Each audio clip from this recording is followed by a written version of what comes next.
with guitar, as soon as you hold one, whether it's old, new, or whatever, I always want to know what's the story it has to tell. When you grab an old guitar, right, I think about like how many songs it knows, or the places it's been, or the places it's traveled, or the things it's seen, just like a human being. And when you grab a new guitar, it's kind of the same thing. What's it going to say to you? What's it going to let out of you? What expression are you going to be able to conjure with it? And that's the romance for me with playing guitar. Every time I play a guitar, it always feels home for me.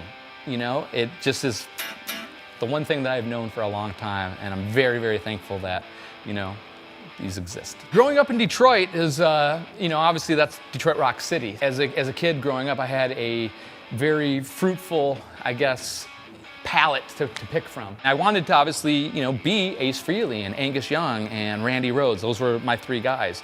And the one common denominator with those three guys was they all had this on their headstock. By the time I was 16, I probably had 3 original bands and at least 2 cover bands, and playing all the time. And Detroit's a pretty tough town. I was playing in my cover band one night, and a guy came up and asked if I would want to come over and record on, into a computer, which at this time was kind of an unheard of thing, was recording into a computer. Like, what, you can do that, It ended up being recording for a then just kind of getting known hip-hop artist called Eminem. Led to 3 amazing years with a true genius. So, through doing sessions and playing in different groups and different bands and stuff like that, I met my singer Danny, and we formed a group in 2011 called We Are Harlot. And we wanted to go back again to our roots of rock and roll. It never changes when you're 16 years old and you're in the garage and your mom's flicking the lights because you're playing too loud or it's past midnight or whatever it is.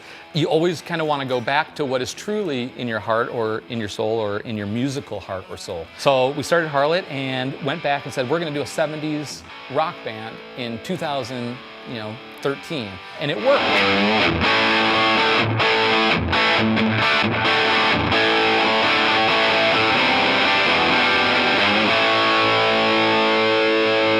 I'm here today checking out the beautiful 61 SG Standard in vintage cherry. Kind of like rock and roll, my love affair always went back to Gibson guitars for some reason. Maybe it was because the way it felt when I played one, or maybe it was because my heroes used them. Maybe it's the horns, the devil horns they call them, or what it is. Maybe, I would see that and I'd be like, there's something kind of rock and roll and maybe a little dark or scary about that, but I want that.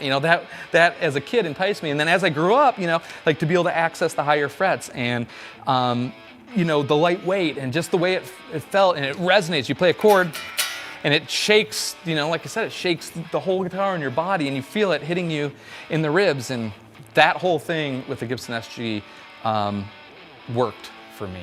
So, this guitar originally came out in 1960-61, and it's never changed, really. Incredible grain all over this, one-piece mahogany all the way through. The 61 SG has the slim tapered neck, so it's a little bit more of an ease for faster playing, but it's just such a comfortable feeling guitar neck. The sonic brutality coming out of this guitar are from the 61R and the 61T Burstbucker pickups. Super clear sounding, super punchy, super vibrant, everything you'd want in a Gibson SG. One of the facets of this guitar I love is I've always been a tailpiece and tune-o-matic guy.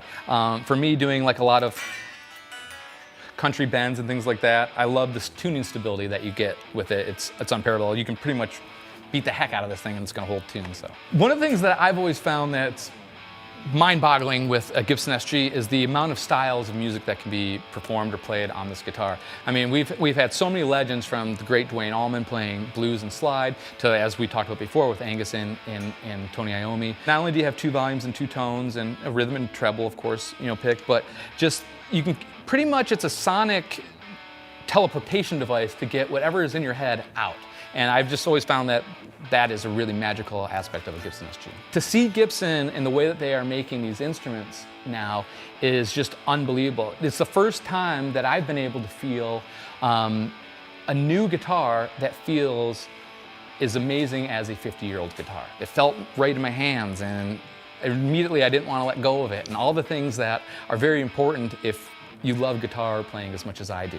So yeah, I'm very honored and very thankful to be a part of what Gibson is doing and to be able to play these majestic guitars. It's a true honor.